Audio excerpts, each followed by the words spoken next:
Hello everyone, welcome to the first of the webinar series. I am very happy to be your moderator today. My name is Denise Rodriguez. I am Director of Colmena 66. It is a program of the Puerto Rico Science, Technology and Research Trust, where we are here today. We are lucky to be able to showcase this webinar simultaneously via online, where we have almost 400 folks already connected. And for those of us that need a place to have good internet and participate, we're able to host some of you here at the Puerto Rico Science, Technology and Research Trust in San Juan, and simultaneously at the Big Tech Incubator in Mayagüez. So hello everyone. I am very excited to start this webinar, which is a collaboration between UpWork, PayPal, eBay, and this is powered by two amazing Puerto Ricans that live in San Francisco. As many of you know, we have an amazing diaspora that are leveraging their networks and connections to support Puerto Rico always, but especially after Hurricane Maria. We've seen a lot of help, and they have leveraged those networks to make this webinar possible. So we really want to thank Alba Leal and Ricardo Alcocer for making this happen.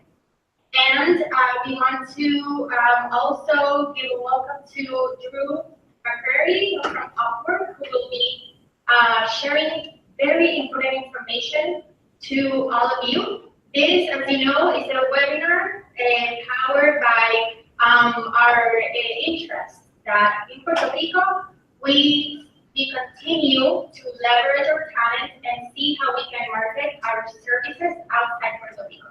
We need to bring money from outside so that we can grow from here. And there are ways to market ourselves, and there are marketplaces and ways that we can do our self-branding in a way that is global, right? So that's what we're here to doing today, giving you tools so that you leave with next steps and practical things that you can start doing right away. A little bit about Colmena 56. We are a program of the Puerto Rico Science, Technology and Research Trust. Lucy Crespo, the CEO of the trust, will be joining us shortly, giving you a warm welcome. But just very quickly, Colmena 56 is a resource for you. We connect you with the resources you need to either start or start your business, and that includes professional services as well. And so we are a free service. Lucy, come join us here. I'll be right with you. We are a service that started just a year ago, and through the holidays we started Shop and Hire Puerto Rico, which is a website where you can post your profile as a freelancer, and now in 2018, it's going to continue to be a capacity building platform for all of you. So stay tuned for additional workshops for you. Now, without further ado, I'm going to introduce Lucy Crespo. She's our Chief Executive Officer at the Puerto Rico Science, Technology and Research Trust. So thank you. Pleasure to be here. The Puerto Rico Science, Technology and Research Trust is a nonprofit organization founded in 2004 with the purpose of promoting innovation, technology, transfer and commercialization, and really facilitate the creation of jobs in the high technology sector. We're really delighted with the program that Colmena is putting in place to develop the capabilities that we really need to advance Puerto Rico economy. As you probably know, under Maria, we were really kicked back, and this is a key step to really create a new economic development force in Puerto Rico. So we are looking to our entrepreneurship system to start creating new business and be sure that we can really move the economy in Puerto Rico forward in a very diversified manner. We want our small business, the small companies in Puerto Rico, and all that innovation, energy, and entrepreneurship to really become the driver of the economy in the years to come. So I'm really glad that you all have the opportunity to join this particular webinar. I believe we are going to be right at the start of capacity and building trainings and activities to ensure that you get the right tools to make this new economy a reality. Thank you. Thank you. Thank you so much. So there you have it. Now you know how this is all aligned with bigger and greater plan for Puerto Rico, and you're all part of this, so we're very excited to have you. Without further ado, I'd like to introduce the best part, all the content that we're going to get from Drew McCrary at UpWork. So I would love to see everyone taking copies notes and asking great questions, which we will make sure to leave enough space or time at the end so that you can ask all the questions that you have. Those online are free to post your questions on the chat, and those here will be moderating your questions, making sure that you can also make them known to the speaker. So without further ado, Drew, the floor is all yours. Hello. So, just want to get a quick sound check here. Someone pop on the video in here, just make sure that y'all can hear me okay?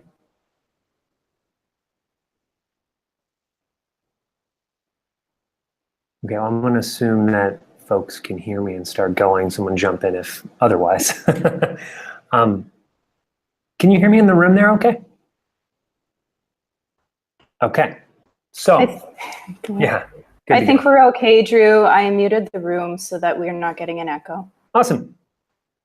All right, so my name is Drew McCrary. I'm here representing UpWork, upwork.com, and I'm also here with Desiree Harrison. We do a lot of our external webinar content as well as our internal training content, and we both are really big into digital nomadship and entrepreneurship.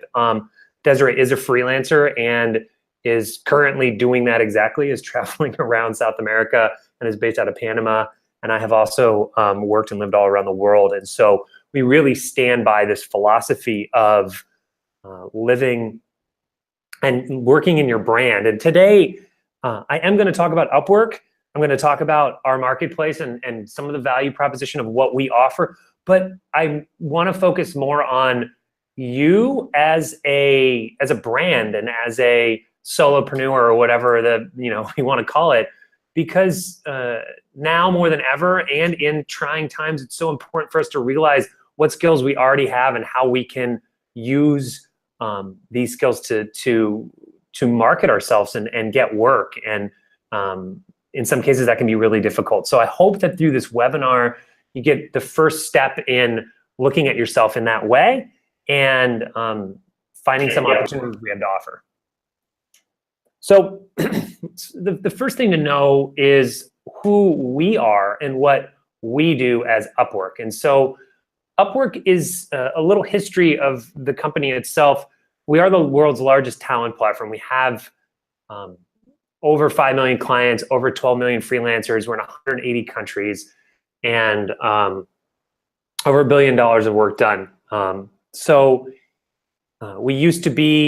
There used to be two companies, Elance and Odesk. Those two companies merged. We are now UpWork, and we're a marketplace for work. So effectively, anything that you can do online and digitally, you can find on our platform.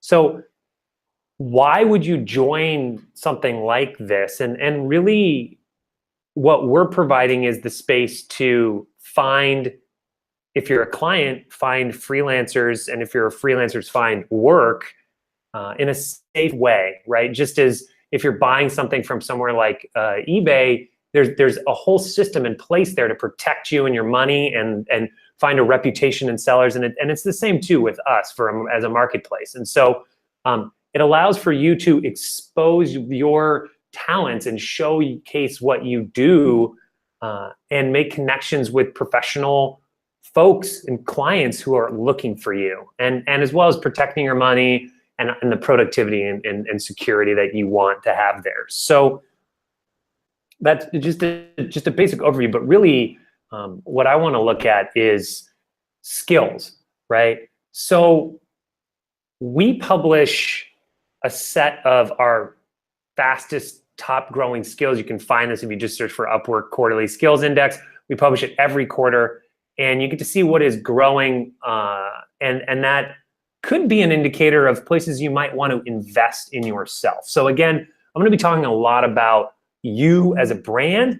Some of you might already be leveraging this and maximizing this and just need a platform. And this, for some folks, this might be the beginning of your journey. So I'm going to try to hit this from kind of the whole pendulum. So I apologize if it's too easy or too over your head. I'm going to try to hit some sweet spot. So unsurprisingly, last quarter, Bitcoin was one of our #1 highest in-demand skills. Things like machine learning and AI and things like that continue to be up there. But this is a great place to look at what is nascent, what is growing, what skills might be there for you. But this is just the kind of upcoming. We also have 5,000 plus skill tags on our site in so many different categories. And so what you might find is, where do I want to invest, or what skills do I already have that I might need to up level a little bit?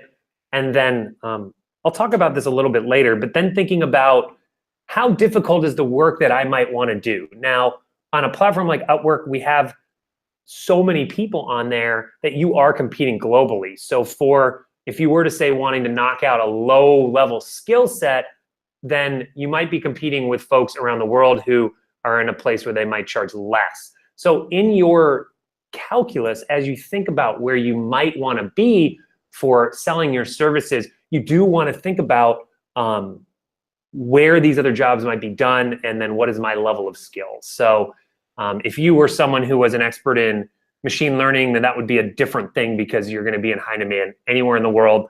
And so think about that as you start to build your personal brand, right? So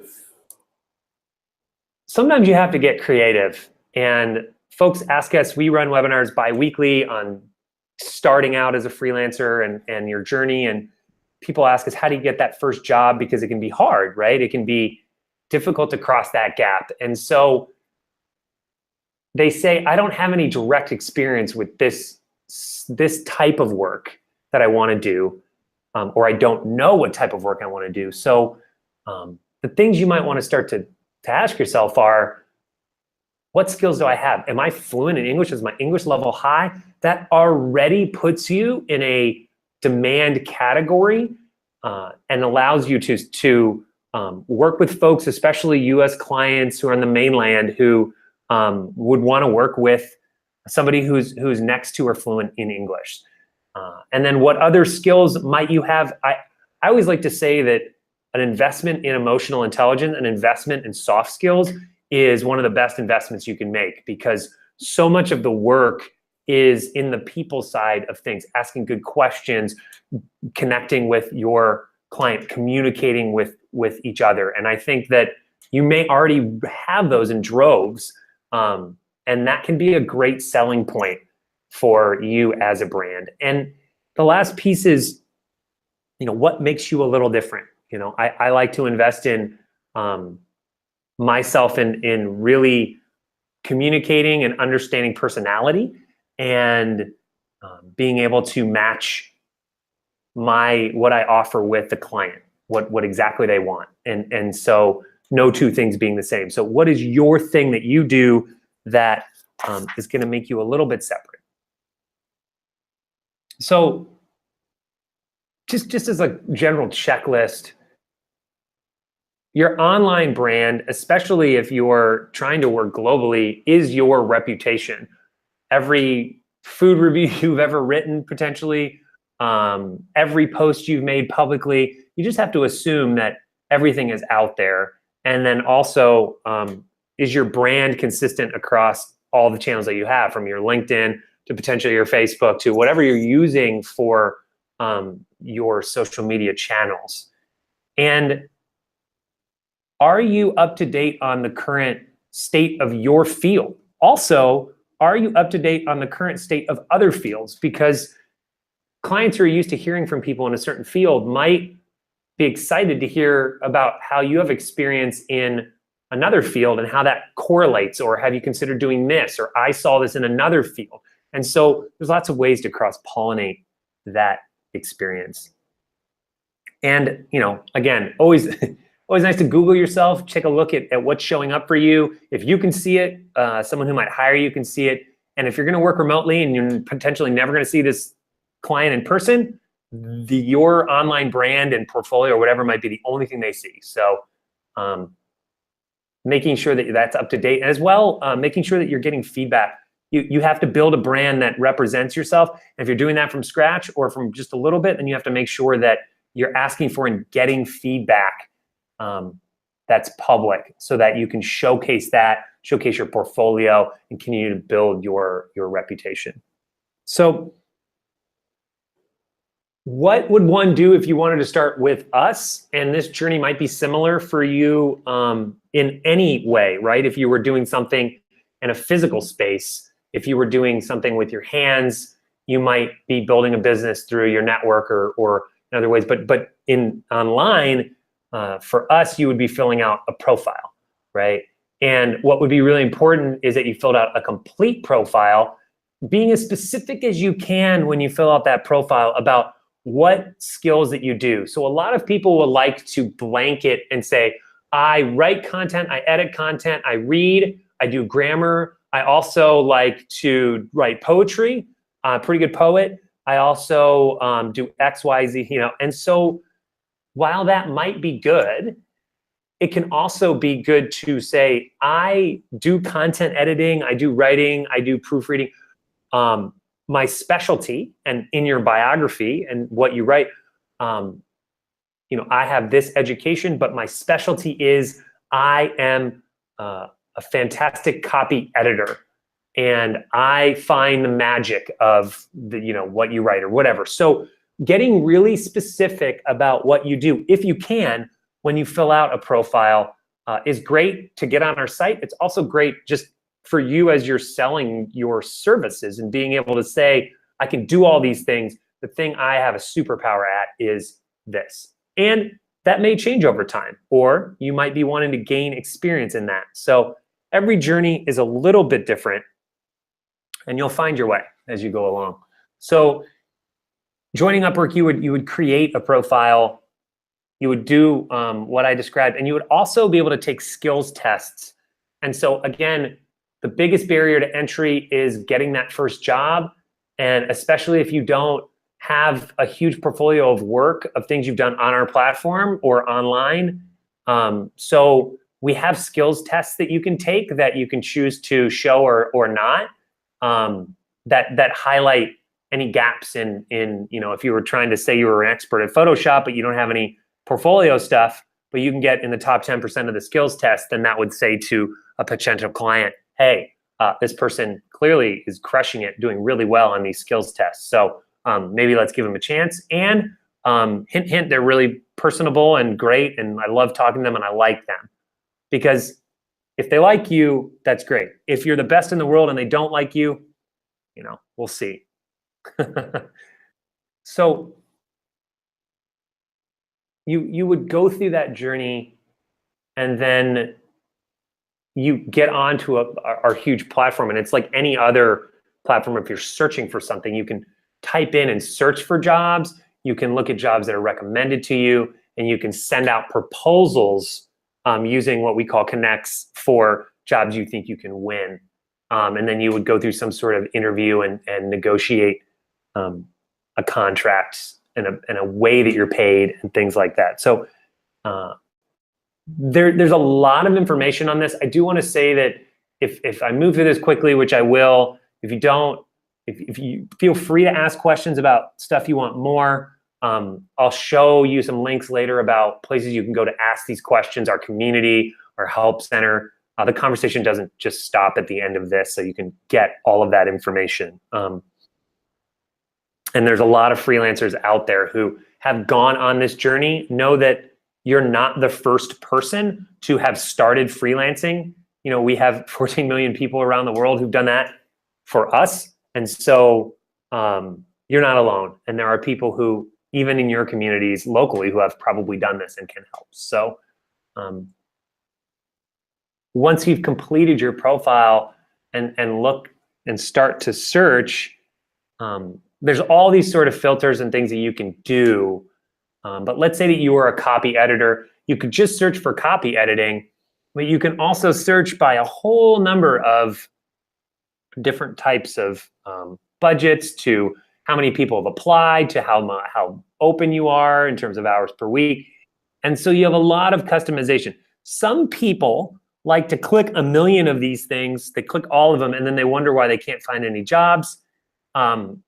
If you go too granular, if you make too many selections, you might, especially if you're just starting, that might limit you. You'll want to experiment with a lot of different things.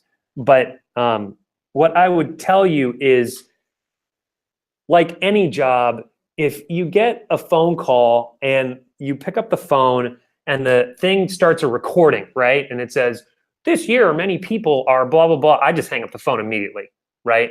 If I pick up the phone and someone says, hi, Drew, and I say, yes, this is me. And they say, are you interested in da-da-da? Then I hang up the phone. If they say, hey, Drew, how's your day going today? And I'm like, hey, who is this again? Hey, I'm sorry to bother you, but I have I might listen a little bit more. And I'm not saying that this is like telemarketing, but what I am saying is the customization of the work, that if you were to send a proposal, if someone posts a job description and they're asking questions about, X, Y, and Z, how would you do this? Here's what I'm looking for.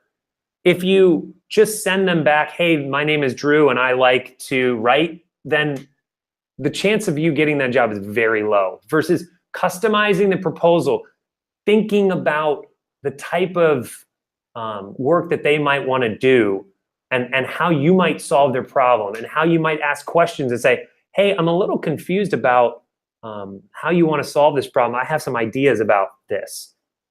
So I think that this applies to not just freelancing. I think it applies to life, and it applies to any work. But I believe that the time invested in thinking about how you can bring something special to this job and customizing that and introducing yourself is time well spent.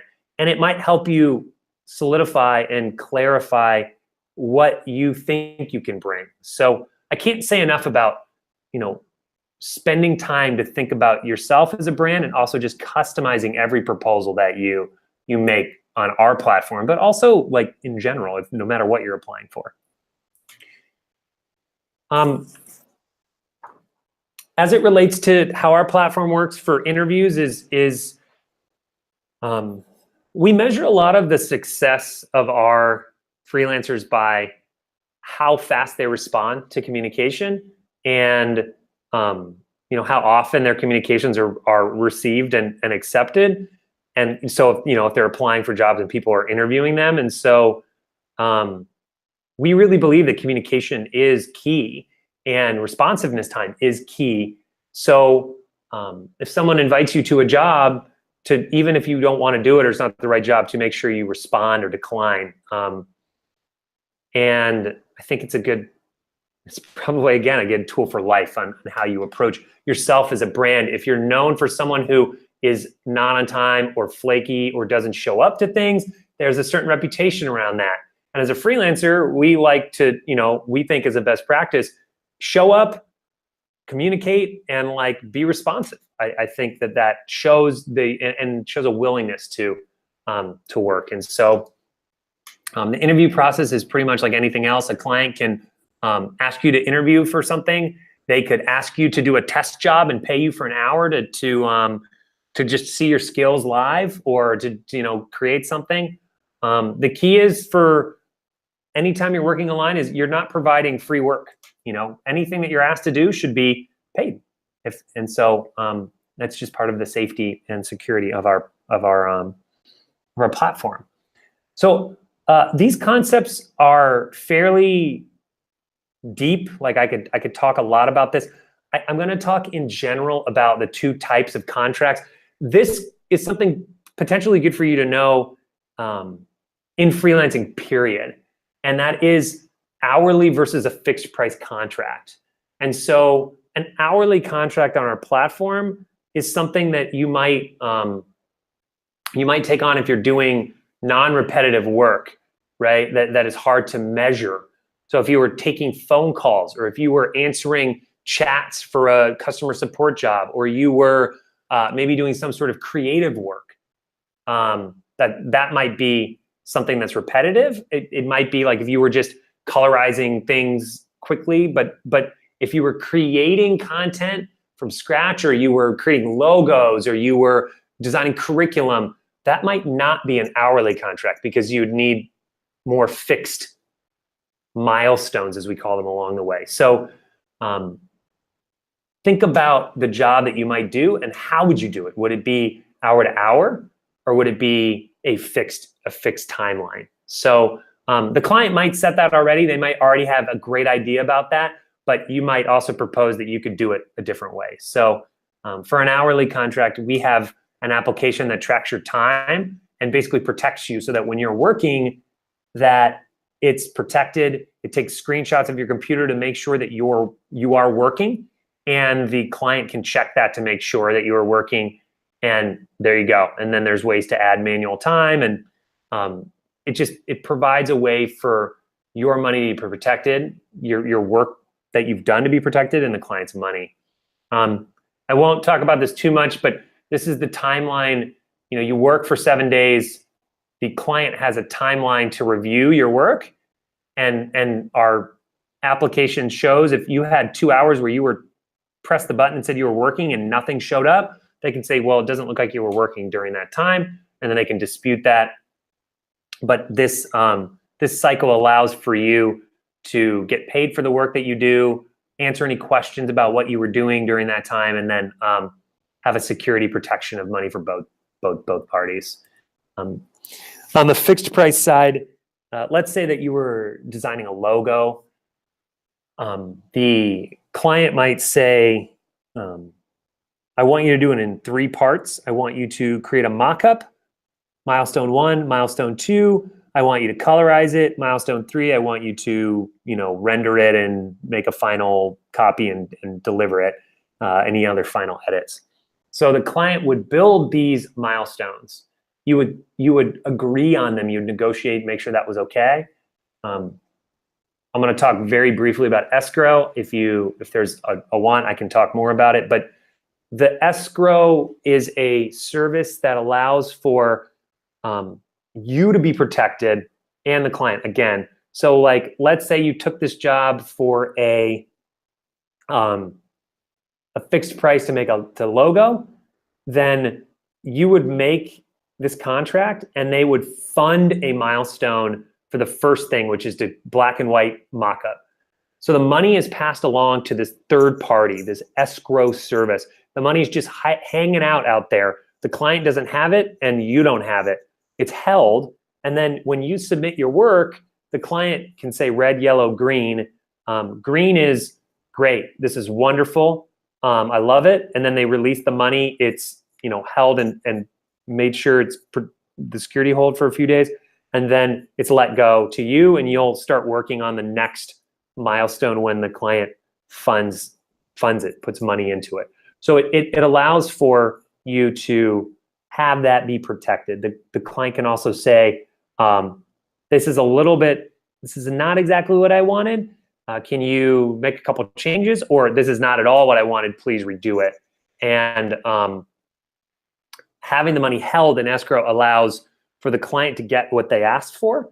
And it also allows for you to have protection in case you delivered this great work and the client said, no, I'm not going to pay you. And you said, but I did it. And then you could dispute that and it would resolve itself. So this is the timeline. And again, there's protection on both sides for the freelancer and the client. So why we use a platform, why UpWork exists, is we're there to give you a platform to communicate, to provide work, to get on video calls, to talk, to verify the payment methods of you and the client, and to be able to have all of that automated, and so that, or like at least centralized, so that it's safe, versus if you just got a Skype message or you got an email from someone saying, hey, you want to do work, I'll pay you after we're done.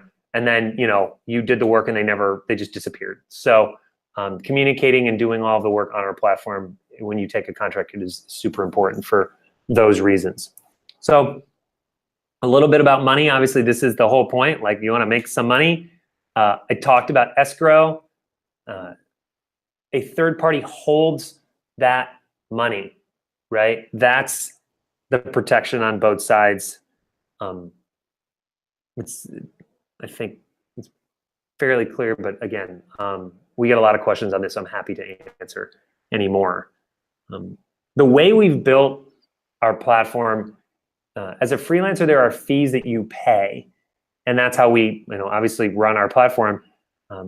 We have built this platform to encourage long-term relationships, which means the first $500 you have with a client is 20% fee, which would be $100, and then it's 10% for everything billed between $500 and $10,000, and then 5% for the lifetime after that. This is per client.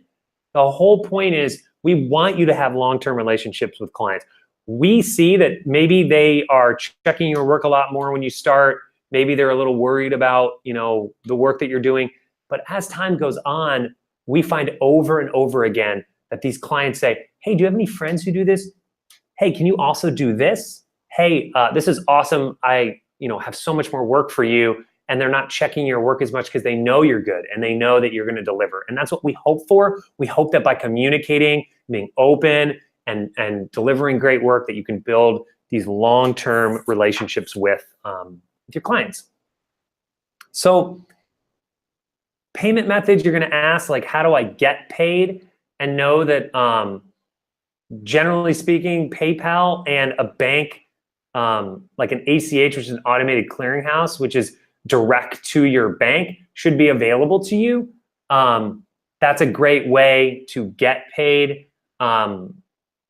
If you can just get paid right through your bank, it'll get deposited that way. And you'll be able to add those, and it's all verified through our platform. And so all of the payment schedules, all of the different timelines are on our website. You can search for those as well, but there are ways for you to get your money. And also make sure that the clients that are hiring you are verified. We verified they have a bank account. You can see if they've hired people before. You can see if they've paid people before. You can see how many jobs they've posted and how many people they've hired. There's a lot of information out there to help protect, to make sure that you're signing up for good work and getting paid for it. So I always have to mention our terms of service. We are a platform, and our platform, by signing up on it, you're agreeing to our terms of service. You can happily read them. They're on, you just search for UpWork terms of service. What it's basically saying is, if you sign up to work on UpWork and you get a client, you need to keep that business on UpWork, because that's the legal definition of our agreement. And so that's the biggest piece. There's lots of other protection and just language about freelancing itself and how it relates to our business.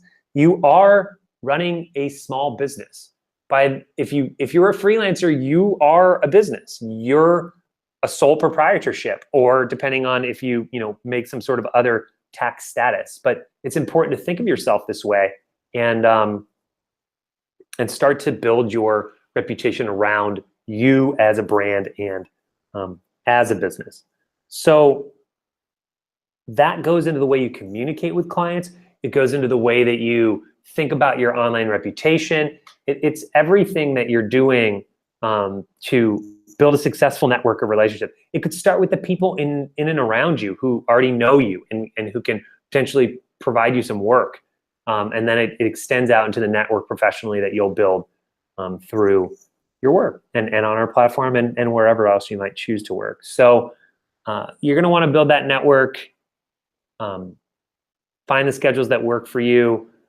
We hope that over time, you might start out taking a job at a lower price than what you want originally and work up, taking a job at one level, at one price doesn't mean you have to stay at that price forever. You're running a business. You can change your rates whenever you want. You can charge more, and we hope that you do. We hope you get more business. We hope that you get more reputation and skills, and you can increase your rates and make more money. It's a win-win for everybody. So lots of information. Again, I'm gonna wrap this up and then be happy to answer any questions. I'll come on video and answer anything that Des has been taking. But know that this is our site, UpWork.com. We have a ton of information out there that even if you don't sign up with us, even if you don't work on our platform, use some of the resources that are out there. This is going to be like actually help center related stuff for our website, and that's just help center Upwork. Our hiring headquarters is for clients and it's for freelancers. There are a ton of articles we are posting on this every day. There are articles from our freelancers. There's articles from clients about the future of work, the future of what freelancing is, resources on a non-disclosure agreement, all the things you might be doing as you're running a small business. It's an awesome set of resources. I recommend you get on there. Also, again, like I said, you're not the first person to build a business online. And so our community is actually, in the world of community boards, very, very, very busy and very vibrant. A lot of people who want to answer questions. There's a lot of people who want to, they want to help, and they would be happy to answer questions. You might even find some friends from Puerto Rico. So get on there, ask questions, and I guess now I'm going to come off of sharing my screen. I'm going to jump on video and be happy to see if Des has been taking any questions. I'll come on video as well. Just a few questions. We've been talking so much in the chat blocked me for a moment, so it told me I was talking too much. So one of the questions I didn't fully get a chance to respond to was just in regards to contracts and making sure that that contract is in place. If it's fixed price money being funded into escrow, if it's an hourly contract, making sure that you've got the desktop app, those types of details. So Drew, if you maybe would like to touch on that for a quick moment. Just a little bit more about making sure to protect yourself, and maybe adding on some information about scam and red flags to watch out for. So not the favorite topic, right? But the most real topic, which is there are people trying to scam every marketplace, right? There are always going to be fraudsters, and you're most vulnerable when you first start doing anything. So as you start working online, period, you're going to want to put on your Spider-Man, your Spidey sense a little bit and start to think, would someone reasonably ask me for this? If someone's asking for your banking information, like if you were on Upwork and someone's asking you for your personal details, your banking information, to do work outside the platform, to do work for free, these are all things that should scare you and are definitely not okay.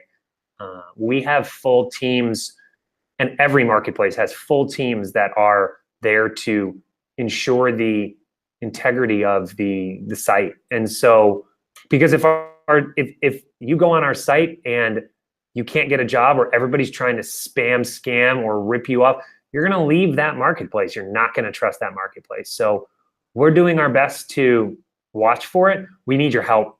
There's a lot of jobs posted. And if you see something weird, if somebody says something to you weird, then, one, you're going to want to communicate on our platform, because then we have a record of all of it. When someone is trying to take you off of the platform to communicate with you, that might not be bad. Maybe they use a certain set like a G Suite, or they have certain tools that they want you to communicate with. It's understandable. You want to get on a video call on Skype, understandable. But you always want to protect yourself by communicating and having it be on our platform, delivering all work on our platform, because then if something ever does happen, you can say, look, XYZ did it. I did this work. I did it on time. I communicated it. I delivered it. And this person disappeared, right? So anything else on that, Des, I missed? Trouble coming off mute. No, that's the key things there. One really specific one, make sure you're never like cashing checks for somebody or just agreeing to something that really seems odd.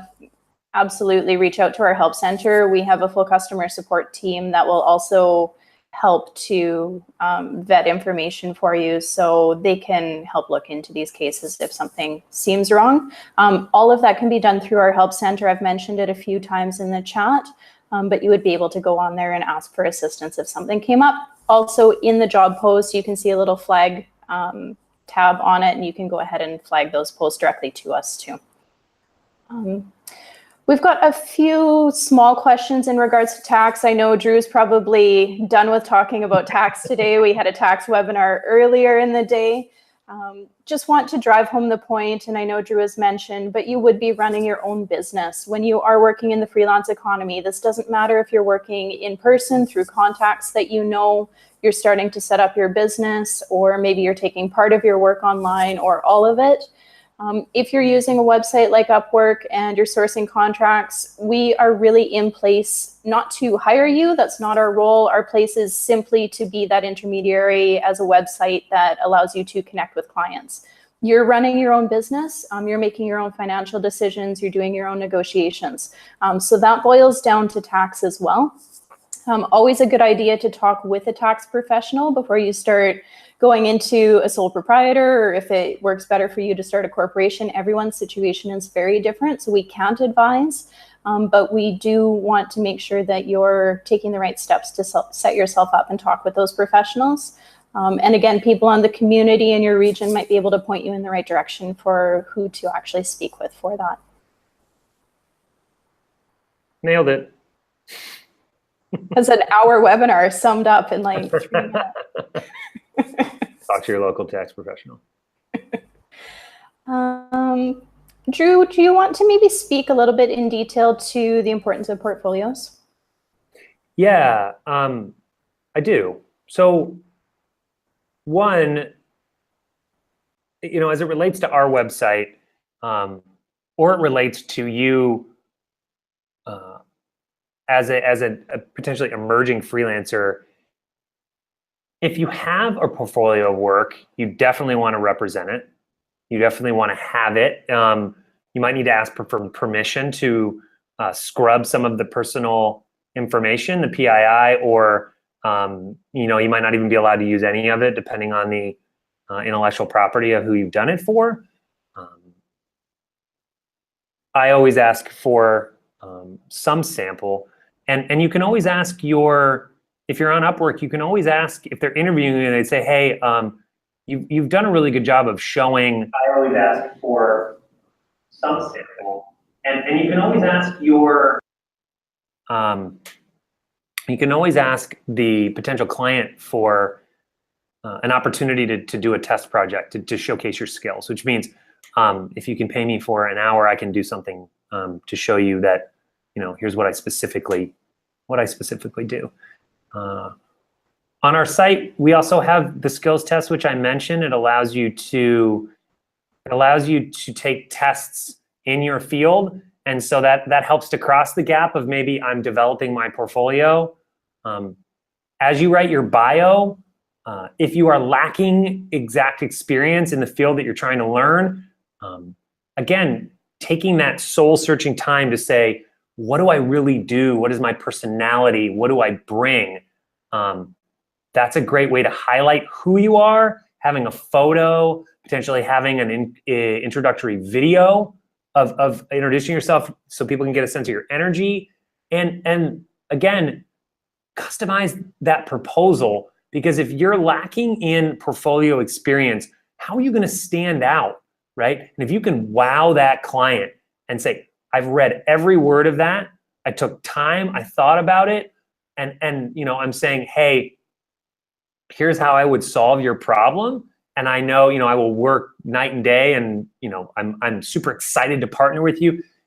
Being able to create a connection with a client goes a long way, you know. And if it's a difference between someone who's maybe a little bit more skilled but really hard to talk to you, and you who has really made an effort to communicate, really made an effort to get to know the client and get to know the problem they're trying to solve, that, you know, every client is different, but I would like to believe that that means something, you know. We have a question coming in of someone that looks like they're thinking ahead, asking about if there's a team category where one could build a team of freelancers. What that would actually be called on Upwork would be agencies. So absolutely, we have a lot of circumstances where freelancers get on the platform, they work for a little while, and they just really have a lot of success. They get a little bit too busy. Or their work is really part of a team and they need other support people and they want to build a network of freelancers to be able to provide a full service. So that's all done through Upwork agencies. It is a separate profile context than your typical freelancer, but you would be able to use your same account. So you would be able to get everybody together, put together a service offering and advertise that as a range of costs. Not everybody needs to charge the same amount. And you would be able to bid for proposals as a team or on behalf of specific freelancers that work with you. I like it. I like the entrepreneurial spirit. That's the ticket. Yeah. We have a question coming in regards to somebody that's had a bad experience in the past. So let me just scroll up and find this, you guys. So Ice Dragon Customs, we had a question. Farther up, as a plastic artist, how well does the Upwork benefits protect me? I had a bad experience in the past with non-paying customers. And I asked, you know, is this a physical product or an online product? So our response here is I can do both, but for years I had done mostly physical products and shipped to their destinations after receiving payment. So Drew, do you want to grab that one, or I can? So what I can speak to for sure is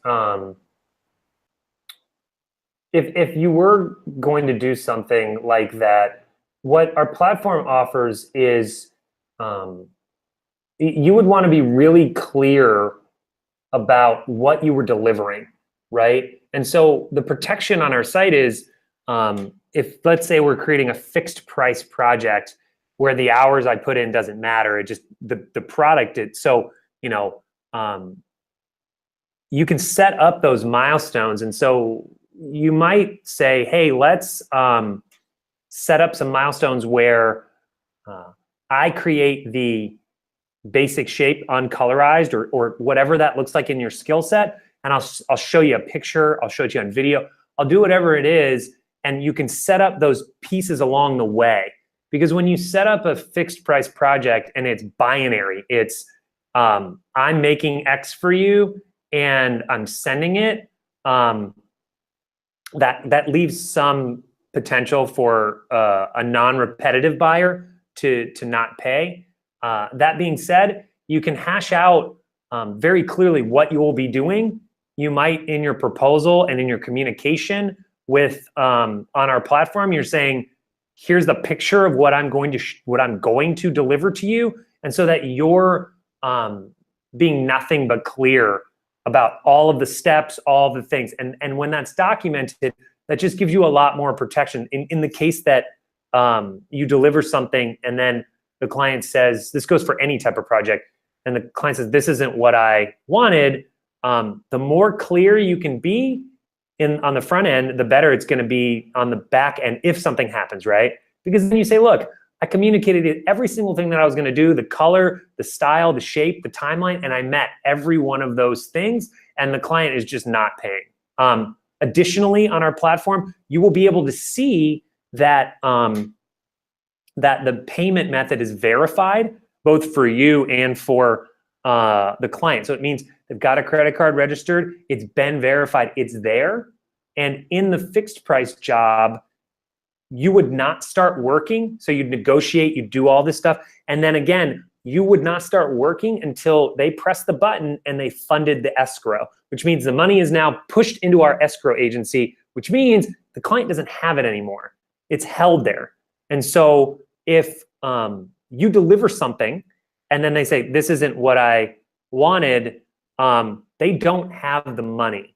So if you disputed that, then it's going to be disputed. It's actually going to be mediated versus them just refusing not to pay you. So that's why our platform exists. It allows for a system by which you can have a fair transaction.